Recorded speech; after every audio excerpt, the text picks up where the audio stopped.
Nakes hebat, Indonesia sehat. Let's talk, let's talk, let's talk. Halo, Nakes hebat Indonesia. Ketemu lagi di Ngobrasin, ngobrol santai dan informatif. Alhamdulillah telah hadir di tengah-tengah kita tamu spesial Pak Didi Heriadi.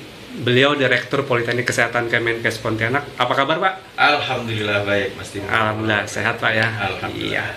Baik Pak, kita ngobrol-ngobrol bincang santai Pak terkait dengan kebijakan salah satu dari WHO, di mana ada namanya National Health Workforce Account, di mana setiap negara harus bisa memetakan tenaga kesehatannya mulai dari pre-service, yaitu di bangku kuliah tenaga masih calon tenaga kesehatan, kemudian service di pelayanan yaitu di Pasienkes yang bekerja, yang terakhir exit, itu tidak bekerja, bisa pensiun, tidak aktif kembali.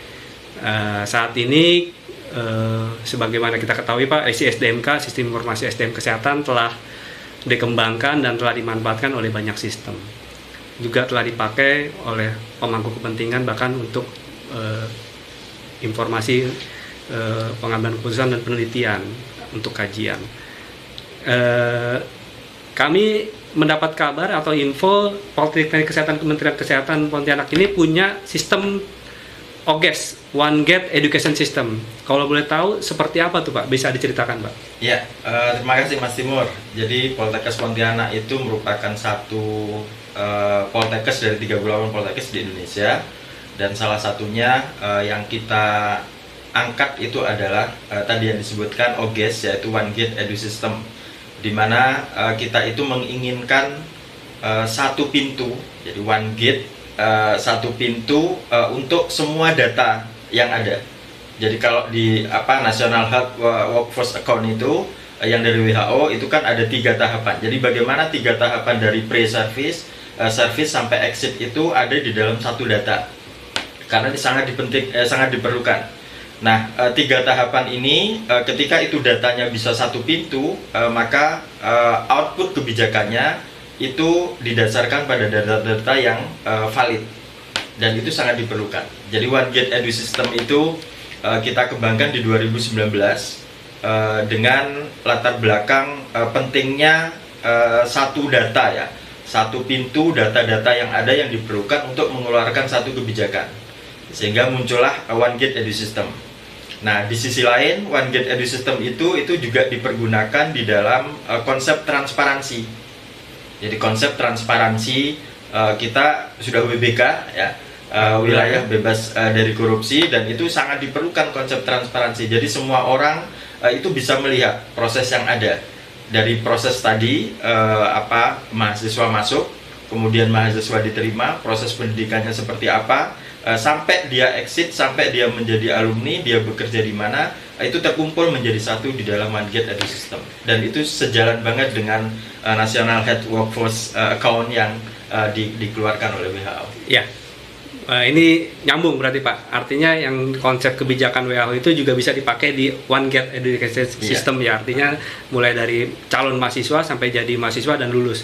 Nah, ini juga bisa kita kawinkan atau integrasikan Pak dengan SDMK, di mana SDMK sudah terintegrasi dengan Dikti Pak.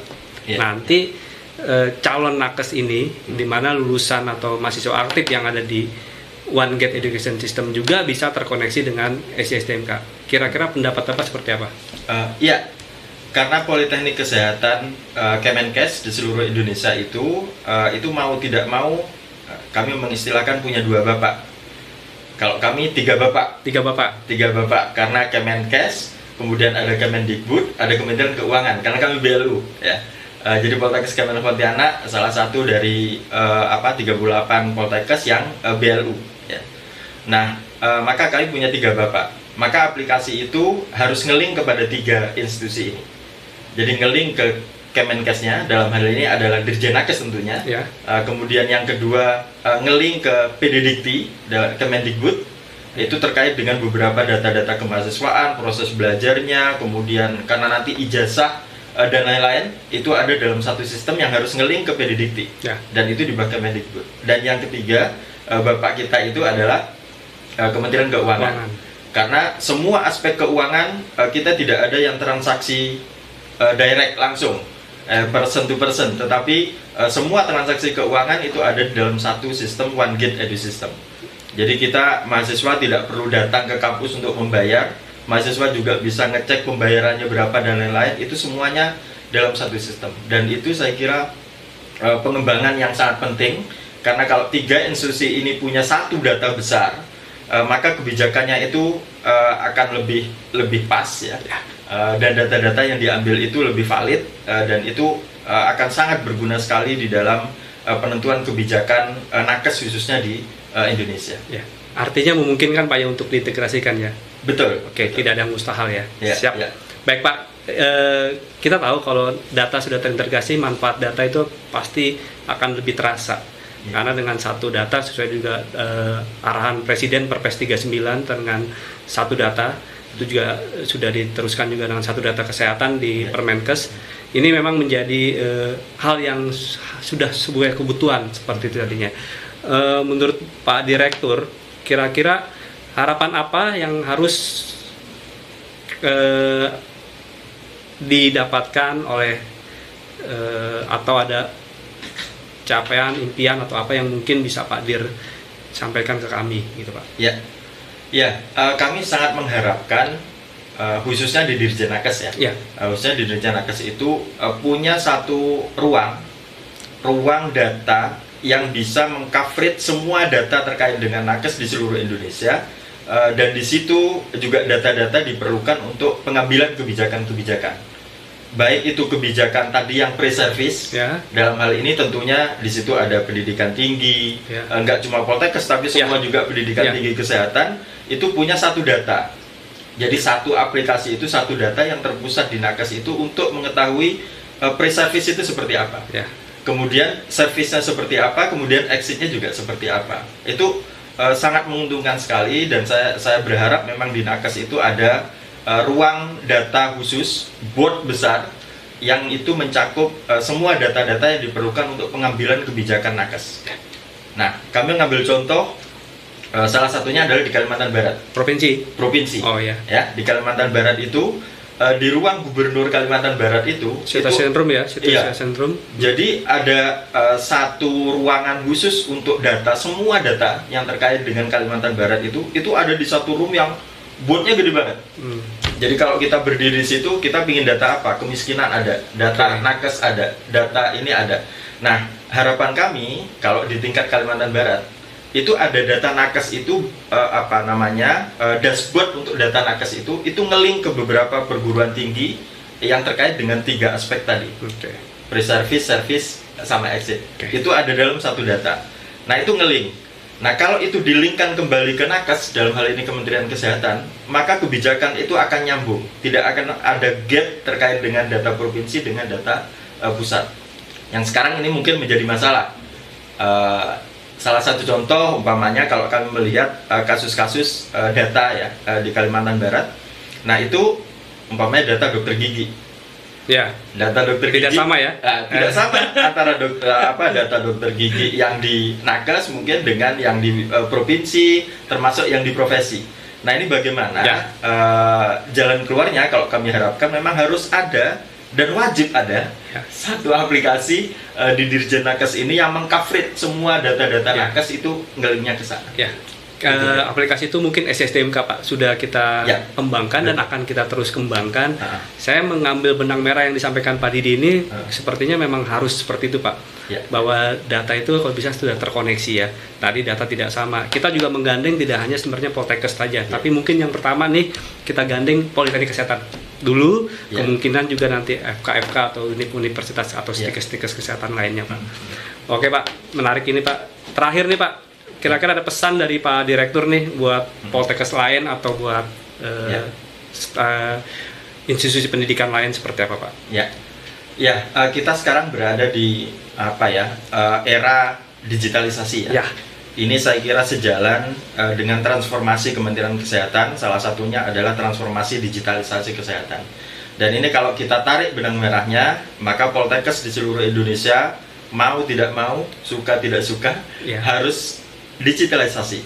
Jadi smart kampus itu kewajiban, bukan program bukan program sunnah. Oh iya, wajib. Tetapi ini wajib karena kita berada di era digitalisasi. Iya. Jadi semua Poltekkes wajib mempunyai satu sistem digitalisasi yang tentunya sistem digitalisasi itu tidak akan punya manfaat yang besar kalau dia tidak bisa membuat satu jejaring. Maka networking itu perlu, dan itu saya kira kalau semua Poltekkes 38 ini sebagaimana disampaikan Mas Timur tadi punya sistem digitalisasi yang nanti terkoneksi di dalam SDMK-nya, Ya. maka itulah sebenarnya manfaat yang paling besar. Dan dalam beberapa diskusi kita juga tahu bahwa tidak ada satu aplikasi yang sempurna itu kecuali aplikasi itu bisa mengikuti perubahan yang ada. Ya, berarti tidak ada yang satu yang abadi kecuali perubahan. Iya, Ya. nah, jadi kita diuntungkan dengan adanya, kita tahu 2018, 2019 mungkin Ya. sistem ini belum begitu gencar, tetapi dengan adanya Pandemi. manfaat pandemi COVID, Dan orang mencari. semua kemudian melek dan kita mencari sistem digitalisasi yang lebih userly, yang lebih Ya. friendly, yang lebih bermanfaat untuk kebijakan-kebijakan yang akan dikeluarkan. Mungkin ada closing statement terakhir. Ya, terakhir kami berpesan juga dengan teman-teman khususnya di Poltekkes Kemenkes di seluruh Indonesia yang 38. Mari kita bangun sistem digitalisasi ini dengan membangun beberapa jejaring. Karena apapun yang kita lakukan tanpa adanya sistem digitalisasi, maka semuanya tidak akan sempurna. Ya, jadi kesempurnaan itu salah satunya adalah dengan adanya sistem digitalisasi. Dan ini akan sangat bermanfaat bagi masyarakat, terutama terkait dengan beberapa kebutuhan-kebutuhan nakes di Indonesia. Kita bisa tahu berapa kebutuhan nakes, berapa yang harus diciptakan nakes-nakes kita, dan berapa yang harus kita rangkul semua tenaga-tenaga kesehatan, termasuk adanya inovasi-inovasi program studi bagi Poltekkes di seluruh Indonesia yang akan dikembangkan. Itu sangat dibutuhkan dari data-data yang valid, data-data yang bisa dipercaya, dan tentunya itu tidak mungkin kita lakukan tanpa sistem digitalisasi. Alhamdulillah. Baik, terima kasih Pak Direktur, Pak Didi Heriadi, Oke, terima atas kasih. closing statementnya dan Ya. wawancara yang sangat menarik dan informatif. Baik, teman-teman, dari kami kita sudahi. Intinya dalam diskusi kali ini memang integrasi suatu hal yang sangat harus wajib dilakukan dengan banyak sistem, dan dengan digitalisasi yang ada dilakukan oleh institusi pendidikan, baik itu Poltekkes atau institusi lainnya, memang juga menjadi suatu keharusan. Kami mencoba menggarisbawahi apa yang disampaikan Pak Didi, bahwa perubahan itu adalah sesuatu yang abadi, tidak ada sesuatu yang bisa tetap kecuali perubahan. Mungkin dari saya itu saja. Terima kasih, salam sehat.